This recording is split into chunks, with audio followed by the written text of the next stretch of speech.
Most respected, Honorable Vice Chancellor Sir, most respected our Chief Guest A. Bharatdasan Sir, retired HM, and the Chief Guest Sir Son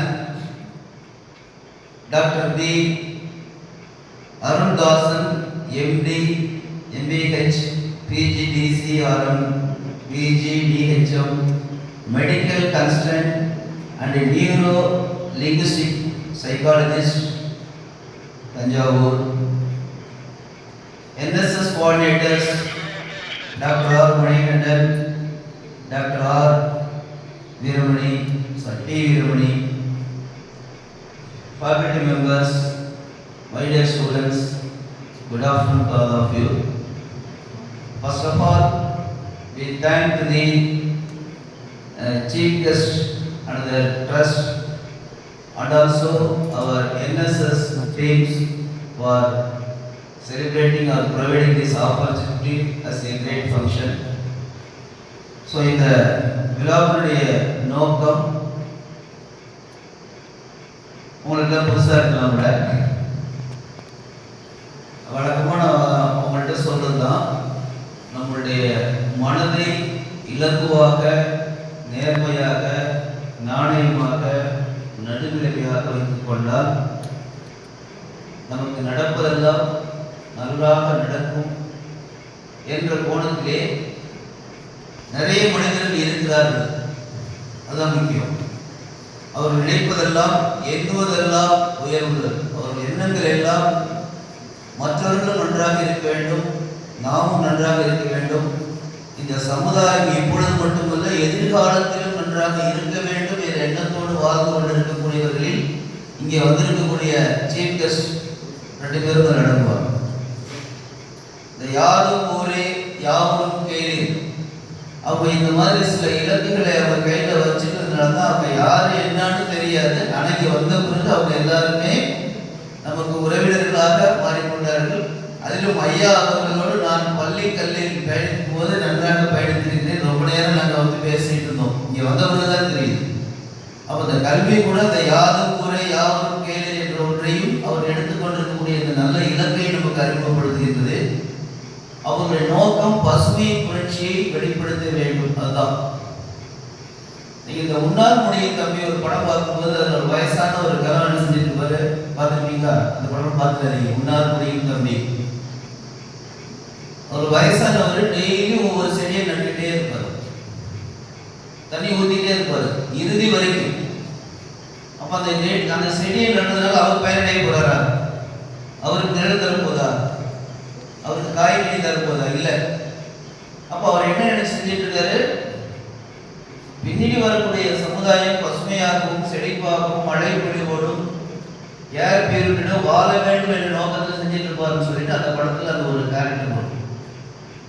இப்போ இந்த கேம்பஸை கொஞ்சம் பாருங்க எல்லாம். இப்போ இந்த மழை காலத்துக்கான அந்த ஏ பிளாக்கு பி பிளாக்கு நடுவில் நடந்து கோயில் நோக்கி போனால் ஏன்னமோ ஒரு பசுமையான ஒரு சோலைக்குள்ள போகிறது மாதிரி கேம்பஸ் ஃபுல்லாக பாருங்க. அப்போ நம்ம ஃபவுண்டரி சார்ஜில் இதை எப்பவே தெரிவிக்கிறாங்க. அப்போ அதனால தான் நம்ம உள்ளே இருக்கும்போது அந்த ஹார்ட்னஸ் தெரியாமல் நம்ம வாட்டுக்கு அருமையாக இருக்கும். இந்த மரத்தினுடைய பெருமைகளை பற்றி நம்மளுடைய NSS கோஆர்டினேட்டர் இடத்துல எல்லாத்தையும் ஏடிஎஸ்எல் சொல்லிட்டாரு.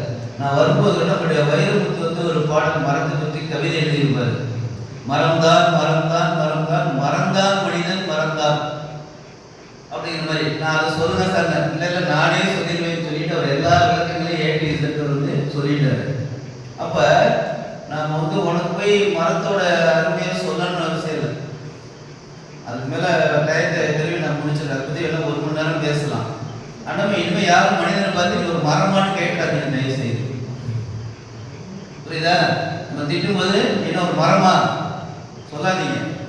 ஏன்னா அதனுடைய பயனை தெரிந்தவர்கள் நிச்சயமாக நம்ம என்ன சொல்ல மாட்டோம், மரமானு சொல்ல மாட்டோம். அந்த மரம் இல்லைன்னா நம்ம இந்த அளவுக்கு இருக்க முடியாது. நம்மளுடைய தேசிய மரம் என்ன சொல்லுங்க முடிச்சிட ஒரு நிமிடத்தோட. நம்மளுடைய தேசிய மரம் என்ன? Very good. ஆலமரம். ஏன் அதில் உள்ள கனிகள் எல்லா பறவைகளுக்கும் பிடிக்குமா?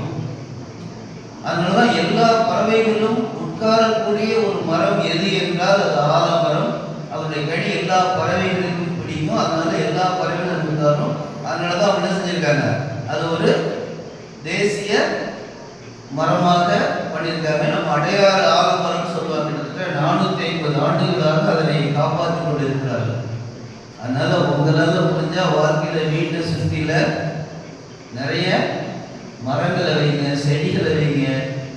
நீங்க பாட்டுக்கு இந்த ஒரு பெற்றோர்கிட்ட கேட்குறாங்க, என்ன வீட்டுக்கு ஒரு மரம் வளர்க்கிறது அரசாங்கம். நான் 2 மரங்களை வளர்த்துள்ளேன். ஒன்றின் பெயர் MA, மற்றதன் பெயர் MSc. அந்த மாதிரி மரமாடிகள் இருந்தாருங்க. சொல்றது புரிய நினைக்கிறேன். ஒரு அப்பா ஒரு பையனையும் 2 பையனை ஒரு PG வரைக்கும் படிக்க வச்சுட்டு அவன் மூலமா எந்தவித ப்ராக்ரஸ் இல்லாம, அவன் மூலமா எந்தவித செயல்பாடு இல்லாம, பயன் இல்லாம நொந்து போய் அந்த வார்த்தை என்ன சொல்றாரு, வீட்டுக்கு ஒரு மரம் வளர்க்கிறது அரசாங்கம். நானும் என் வீட்டில் 2 மரங்களை வளர்த்துள்ளேன். ஒன்றின் பெயர் MA, என்ன படிச்சிருக்கானா, மற்றதன் பெயர் MSc. அந்த மாதிரி இருக்காம நீங்க ஒரு நல்ல பயன் தரக்கூடிய மனிதர்களாக வாழ வேண்டும். இத்திரன் முடித்துக் கொள்கிறேன். நன்றி.